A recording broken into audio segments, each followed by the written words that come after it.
warahmatullahi wabarakatuh. Waalaikumsalam warahmatullahi wabarakatuh. Bismillahirrahmanirrahim. Wassalatu wassalamu ala Rasulillah Sayyidina Maulana Muhammad bin Abdullah wa ala alihi wa sahbihi wa man walah.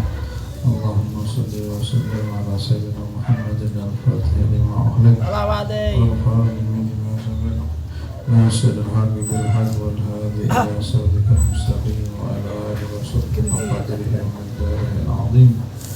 رب اشرح لي صدري ويسر لي أمري واحلل عقدة من لساني يفقهوا قولي وسدد لساني واهدنا بالحق سيدنا مولانا محمد صلى الله عليه وعلى آله وصحبه أجمعين.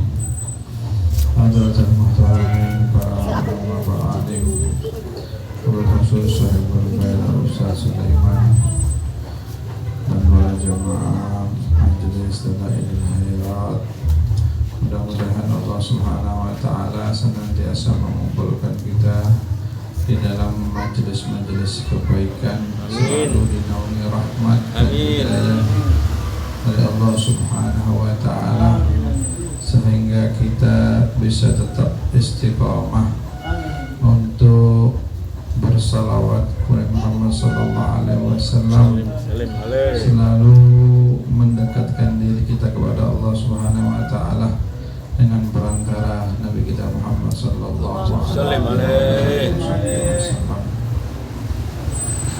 Hadirin yang dimuliakan oleh Allah Subhanahu wa Ta'ala, laqad kana lakum fi Rasulillahi uswatun hasanah. Bahwa Nabi kita Muhammad sallallahu alaihi wasallam adalah suri teladan yang terbaik bagi kita semua umat Nabi Muhammad sallallahu alaihi wasallam. Kalau ingin melihat menjadikan contoh dalam kehidupan kita, maka lihat Nabi Muhammad sallallahu alaihi wasallam. Nabi kita Muhammad sallallahu alaihi wasallam seperti dikisahkan di dalam kehidupan beliau, penuh dengan kesederhanaan, penuh dengan kerendahan hati dan ketawaduan, dengan menerima segala sesuatu yang diberikan oleh Allah Subhanahu wa Ta'ala, tidak pernah mengeluh kepada Allah Subhanahu wa Ta'ala, selalu menerima dari apa yang diberikan oleh Allah kepada Muhammad sallallahu alaihi wasallam. Dalam kehidupan Muhammad SAW, kehidupan yang sangat sederhana, yang sangat minim daripada yang seperti kita alami kehidupan kita. Mungkin kita dengan mudah mendapatkan kebutuhan makanan dalam kehidupan kita. Di majelis ini saja sudah banyak, ini melon, ada jeruk, ada pohon dan segala sebagainya, mudah, minuman ada, makanan mudah, kita memperolehnya sangat mudah, dimakmurkan, diberi rahmatnya Allah berkat Muhammad SAW. Jadi kita mudah. Kalau kita melihat daripada kehidupan Nabi Muhammad SAW, kisahkan diriwayatkan oleh sahabat Anas bin Malik di dalam seorang ulama Syekh Syihabuddin Al-Misri. Beliau mengatakan, menukil daripada riwayat Sayyidina Anas bin Malik dalam kitab beliau An-Nawadir. Di situ dikisahkan ketika Nabi Muhammad sallallahu alaihi wasallam berkunjung ke rumah putri tercinta beliau, Sayyidah Fatimah Az-Zahra. Ketika beliau sudah biasa seorang ayah mengunjungi putrinya, ketika masuk di tempat putrinya, bertemu dengan putrinya, menanyakan kabar, bagaimana keadaan. Maka seorang putri tadi Sayyidah Fatimah tadi mengadukan daripada apa yang dialami daripada keluarga Sayyidah Fatimah Az-Zahra. Ketika ditanya, bagaimana keadaan wahai Fatimah, wahai ayahku, perlu engkau ketahui bahwa aku dan anak-anakku ini sudah 3 hari tidak ada yang masuk di dalam perutku ini berupa makanan. Maka ketika Nabi Sallallahu Alaihi Wasallam ketika disambati oleh putrinya bahwa tidak ada makan yang bisa beliau makan, hanya ada air saja yang bisa minum, makanan tidak ada yang dia masuk dalam mulut beliau selama 3 hari. Maka Nabi Sallallahu Alaihi Wasallam membuka daripada perutnya, menunjukkan bahwa di dalam perutnya ada batu. Rasulullah mengatakan, wahai Fatimah, ketahuilah bahwa ayahmu ini sudah 4 hari tidak makan. Sallallahu alaihi wasallam. Karena beliau seorang Rasul, seorang Nabi. Kalau beliau menginginkan sesuatu, maka Allah pasti akan mengabulkan. Tapi beliau tidak minta itu kepada Allah Subhanahu wa ta'ala. Bahkan malaikat pun pernah menawari Nabi sallallahu alaihi wasallam yang penjaga gunung Uhud. Ya Rasulullah, bila kau menginginkan gunung ini aku jadikan emas. Tapi Rasulullah tidak menginginkan itu semua. Justru malah dalam doanya Rasulullah mengatakan, Allahumma ahini miskinan wa amitni miskinan wa khsulni fi zumratil masakin fi yaumil qiyamah. Maka di dalam doanya Nabi sallallahu alaihi wasallam ingin dihidupkan dalam keadaan yang sederhana dan tidak berlebihan, dan dimatikan dalam keadaan yang sederhana, yang miskin dalam keadaan tidak mempunyai harta yang banyak dan dikumpulkan bersama orang-orang yang miskin. Kehidupan aku penuh dengan kesan menerima.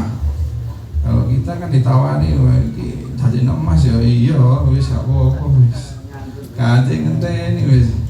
Kalau kita seperti itu, sekali iya wis perlu kita kadang kita bermuamalah beribadah maca selawat nang soge adanya. Kalau kita punya tujuan seperti itu, maca selawat wis melu majelis nang soge, merubah nasib ae malah zikiran malah merubah nasib kan gitu, golek amalan ijazah sing gareng soge.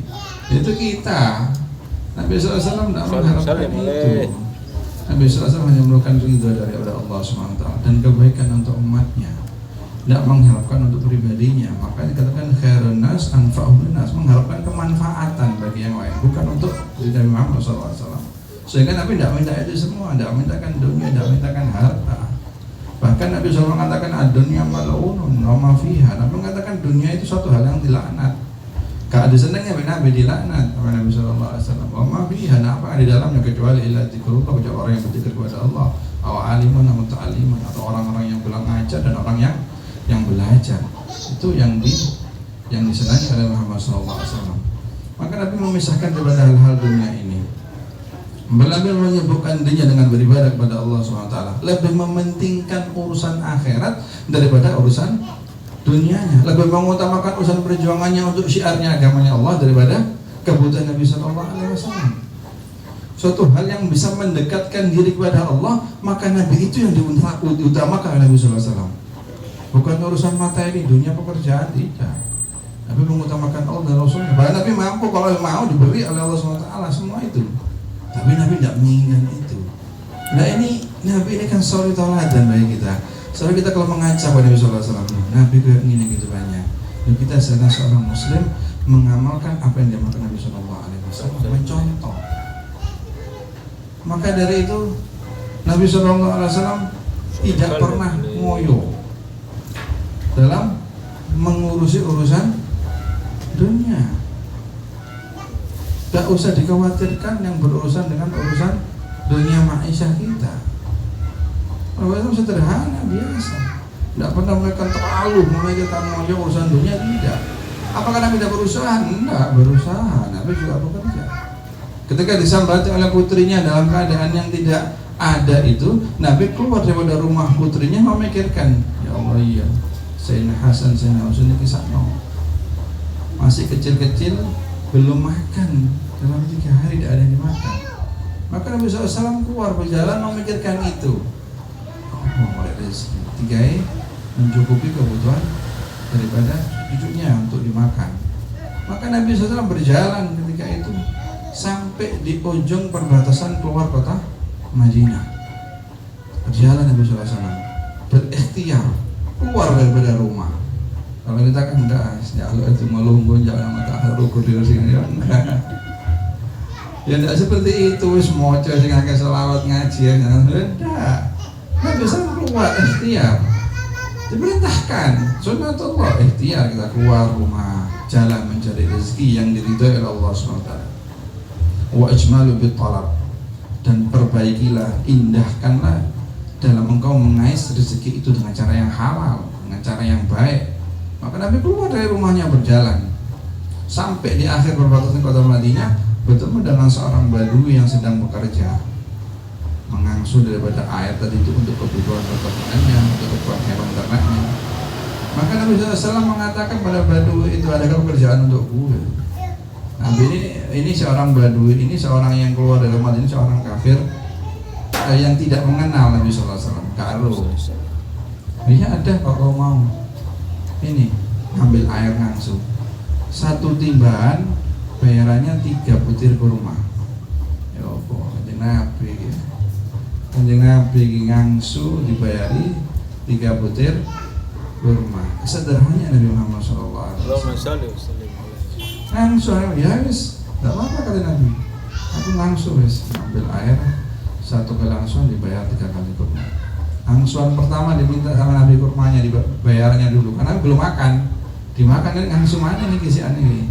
Dimakan 3 kali kurma. Setelah itu ya wis ngangsu lagi. Kedua, ketiga, keempat, sampai ke-8, sampai yang ke-9 putus. Talinya sing ngangsu lagi wedot, mungkin harus keselan ya penting terus Nabi sallallahu ya. Ngangsu makanya akhirnya putus misalnya. Tali tadi ini yang untuk ngangsu putus. Wah, Nabi waduh. Pedot talinya mlebu timbang di sumur. Wah. Wong yang kok ngamuk-ngamuk iki wae gitu. Dan kasih batu ini datang kepada Nabi sallallahu alaihi wasallam. Loh, itu tali ini kok iso pedot iki ngono. Ngamuk si batu tadi. Memang Nabi sallallahu alaihi wasallam dengan refleksnya dipukul mukanya Nabi sallallahu alaihi wasallam. Mukanya Nabi sallallahu alaihi wasallam. Ini wong emosi ya, wong gunung wong panas-panas kan emosi ya kan. Wis nyambut gawe gak tepak ngene pedhot no tali ini angel juga. Kaprok Nabi sallallahu alaihi wasallam. Pukul. Maka Nabi terdiam. Yus coba tak cukup ya orang ini. Ini akhlaknya Nabi sallallahu alaihi wasallam. Gak dikaplok mau dibalas ngaplok bangsat. Wah, ndak itu bukan akhlaknya Nabi. Diam Nabi sallallahu alaihi wasallam. Ya wis tak cukup ya orang ini, coba diri tak cukup. Mang saya yang memutuskan, ambil. Satu sama Nabi diambil dengan tangan mulianya Nabi sallallahu alaihi wasallam, mengambil ke dalam tempat wadah air sebelum itu turun Nabi diambil dikasihkan kepada orang tadi dan Nabi meminta daripada apa yang di haknya Nabi, memang Nabi selalu bekerja, maka dikasih sama si batu itu untuk bayaran 24 butir ke rumah. Dibawa Nabi Sallallahu Alaihi Wasallam untuk pulang ke rumahnya. Maka si batu ini menyesal selama ini seorang kafir, mungkin diberi ilham Allah, menyesal hatinya. Sopo kira, ini tuh Muhammad yang jadi ngomong itu di akhlaknya begitu mulia, dingin, gak balas, gak wala nyaci, gak wala opo. Khawatir takut dia. Sampai dia kekhawatirannya dia ini membuat dia mengambil satu pisau dipotong tangannya dari ini. Saking ngeselin mari ngaplok, kok nyesel. Si Badui tadi ini. Orang kafir yang belum masuk Islam Badui ini. Dipotong tangannya sampai akhirnya keluar dari orang telinga tangan diketok ya. Sampai akhirnya pingsan Badui tadi. Dengan dampar pingsan. Maka ada rombongan dari rombongan kabilah yang sedang perjalanan melihat uang ini berkecucuran darah sampai pingsan di tengah, ditolong. Maka setelah ditolong, apa yang terjadi padamu? Iya, aku mau kok mari nyesel ngepuk uang soko karo baiknya gue sing digaji sing diwara Muhammad itu gue baik. Di dalam hati merasa seperti itu si Badui. Iya saya, kan pengen ketemu yang jenenge Muhammad itu. Dia mendengar bahwa Nabi Muhammad seperti ini, mendengar. Maka ya saya diantarkan ke tempatnya para sahabat. Sampai biasanya Nabi di masjid. Nah, biasanya Nabi ini berada di masjid. Sampai di masjid tidak ketemu Nabi Sallallahu Alaihi Wasallam. Dari masjid ada mengatakan para sahabat, biasanya tidak di masjid, harus di rumahnya putrinya mungkin.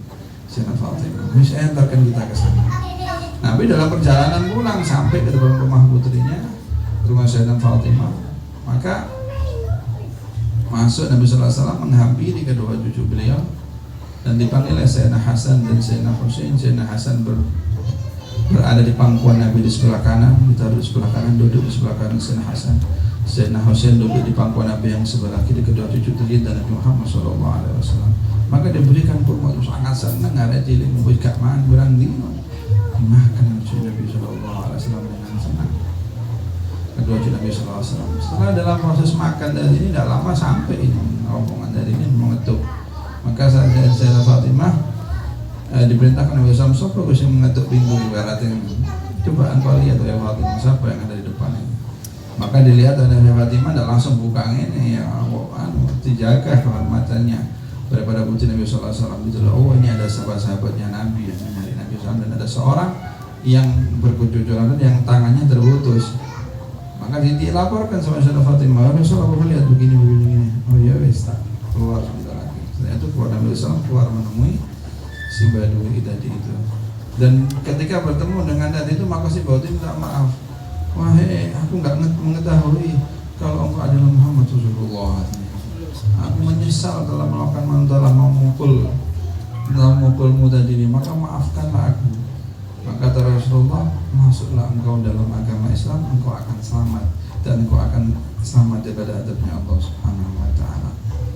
Maka si Badu ini, iya baik aku akan, tapi kalau kau benar-benar Nabi, saya kawan di Badu ini ya. Kalau kau benar-benar Nabi, kau bisa membalikan tanganku. Kalau kau benar-benar Nabi, kau bisa membalikan tanganku. Kata si Badu itu. Ya baik. Akhirnya dikembalikan lagi tangannya oleh Rasulullah SAW, dibaca asmanya Allah, dielus tangannya, maka kembali seperti semula. Dan dia mengatakan betul bahwa engkau memang Rasulullah SAW. Maka saat itu Badu itu bersyahadat kepada Muhammad SAW dan memeluk Islam. Berkat apa? Berkat ketawaduan Nabi SAW. Berkat daripada ketawaduan Nabi Muhammad SAW, tidak membalas daripada cacian dan dalam hidup dalam keadaan sederhana. Begitulah akhlaknya Nabi Muhammad SAW. Tidak pernah mementingkan harta daripada urusannya agamanya Allah SWT. Tidak penting, tidak meluluh mencari daripada kesibukan daripada harta tersebut sehingga melupakan urusannya dia kepada Allah SWT. Yang boleh, tapi hanya sekedar kebutuhannya, setelah itu sudah cukup, tidak berlebihan dalam mencari. Karena apa? Di dalam satu riwayat Nabi SAW pernah didatangi oleh saudara Ruhul Kudus, yakni malaikat Jibril alaihissalam, dan membisikkan di dalam jiwa beliau dan mengatakan bahwa tidak akan lam tamut hatta takmilu rizquha. Engkau tidak akan, jiwamu tidak akan meninggal, tidak akan engkau hilang jiwamu atau mati atau meninggalkan dunia ini hatta takmilu rizquha, sehingga Allah menyempurnakan daripada rezekimu. Artinya ini satu jaminan dari Allah Subhanahu wa Ta'ala bahwa engkau ini tidak akan dimatikan oleh Allah sampai sempurnanya rezeki itu sampai kepadamu. Artinya rezeki ini telah disiapkan oleh Allah. Berarti kan ini menunjukkan bahwa rezeki itu sudah disiapkan oleh Allah. Sebelum engkau meninggal, kau nggak akan meninggal kelaparan, nggak akan kau meninggal, nggak akan setelah rezekimu telah lunas, telah sampai kepadamu dengan sempurna. Maka apa yang disyaratkan dalam hadis itu dikatakan fattaqullaha. Maka apa kalau sudah seperti itu? Fattaqullaha, bertakwalah engkau kepada Allah. Jadi tidak mengandalkan urusannya kepada urusan dunia, gak sibuk nyambut gaya yang urusan dengan usahanya sendiri, seakan-akan itu menjadi usahanya dan dia wajib dengan itu. Kalau tidak itu dia tidak akan mendapatkan dari bagian dari Allah, bahkan sampai rela meninggalkan kewajibannya kepada Allah. Bukan seperti itu.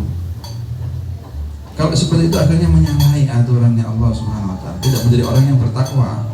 Buru kesibukannya dunia, buru kesibukannya mencari rezeki yang berlandaskan ini kewajiban. Aku gak metu gak oleh boleh rezeki itu wajib. Aku bilang iya, untuk sekedar kebutuhanmu menyambung hidupmu, tapi bukan untuk berlebih-lebih. Dan Nabi seperti apa? Nabi hanya mencari sesuai dengan kebutuhannya saja. Setelah itu sudah melimpahkan, memanfaatkan seluruh waktunya untuk beribadah kepada Allah Subhanahu wa Ta'ala. Dan ketika dalam pencarian itu wa ajmalu, diterangkan di dalam hadis itu fattaqullaha wa ahmilu fit talab wa ajmalu fit talab, dan bertakwalah kepada Allah dan perindahlah engkau dalam mencari rezeki itu. Jadi jika engkau memperindah dengan cara yang baik, dengan cara yang halal mencari rezeki, bukan menghalalkan segala cara untuk mendapatkan rezeki, gelem nipu, gelem dengan cara-cara yang tidak dihalalkan untuk mendapatkan rezeki, rela bicuki koncone, bicuki tombole pokok oleh koyo. Tidak seperti itu, rela mengurangi barang, tidak berkata yang jujur, berkorupsi waktu, terkadang bagi pekerja-pekerja yang ada jasa. Mungkin dia punya keterikatan jam kerja jam itu sampai jam 4 misalnya. Ternyata durung jamnya jika yang nganggur tidak ada pekerjaan. Ini satu hal yang sama juga dengan cara yang mendolimi daripada orang yang menggaji dia, ataupun menjual barang yang tidak sesuai dengan apa yang ada. Nawakno barang nang wonge iki apik, ngomongi wae wis ana klamise wae, ana bonus-bonus sing apa, sehingga memperindah sesuatu hal yang tidak sesuai dengan apa yang keadaan yang sebenarnya. Itu juga salah satu yang bukan ajmilu, itu bukan memperbaik dalam mencarinya. Itu justru malah mengotori, merusak keberkahan daripada rezeki itu. Maka Allah SWT katakan fattaqullaha wa ajmilu fil talab, dan bertakwalah kepada Allah dan perindahlah engkau dalam mencari rezeki tersebut. Jadi gak sembarangan pada rezeki dengan cara-cara yang dihalalkan, tapi dengan cara yang baik, dengan cara yang diridhoi oleh Allah Subhanahu wa taala, sehingga tidak merugikan daripada siapapun. Maka Allah Subhanahu wa taala mengatakan wala yahmilakum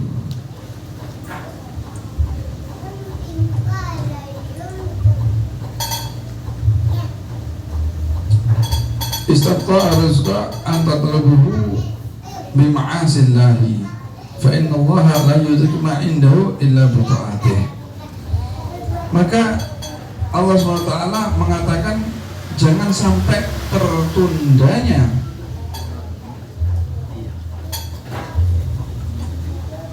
rezeki mendorong kalian mencari rezeki dengan bima'asillah, dengan berbuat maksiat kepada Allah Subhanahu wa taala.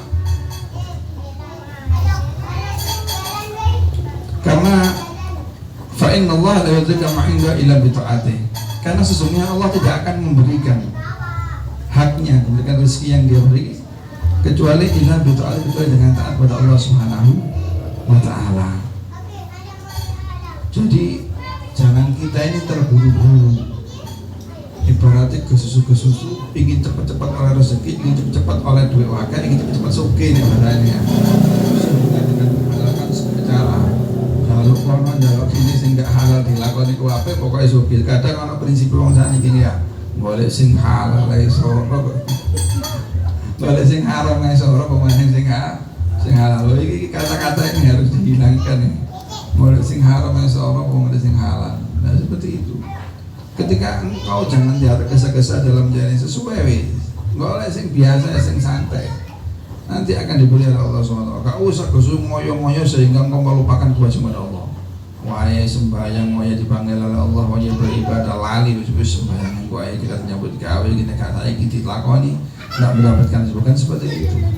Tapi dilandasi dengan ketakwaan kepada Allah SWT, sehingga engkau akan mendapatkan rezekimu itu tadi. Nanti akan ngoro, ya butuh sabar, akan nyampe kepada engkau nggak akan kekurangan, akan dicukupi oleh Allah SWT. Karena yang rezeki itu Allah Subhanahu wa taala.